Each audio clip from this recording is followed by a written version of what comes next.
ஆனால் கடைசி 5th test match பார்க்கும்போது எனக்கு ஒரு சின்ன டவுட் இருந்தது. நம்ம பார்க்கறது வந்து இந்தியா வர்சஸ் இங்கிலாண்டா இல்லைனா இந்தியா வர்சஸ் பாகிஸ்தானான்னு. ஏன்னா பாகிஸ்தான் மாதிரி கைக்கு வந்த கேட்ச் எதாட்டும் இங்கிலாந்து ட்ராப் பண்ணிட்டு இருந்தாங்க.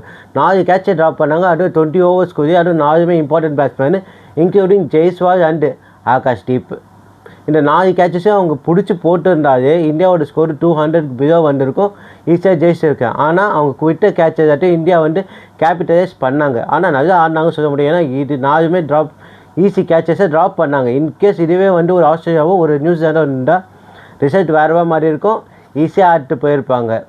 ஸோ இந்தியா வந்து அவங்களோட பேட்டிங் தரத்தை இன்னும் கொஞ்சம் ஓப்பனிங் உயர்த்தி தான் ஆகணும். ஏன்னா இந்த மாதிரி ஸ்லிப் ஃபீல்டிங் மிஸ் கேட்சஸ் எப்போ தான் நடக்கும்னு சொல்ல முடியாது, மற்ற டீம் கிட்டே நடக்குமான்னு சொல்ல முடியாது.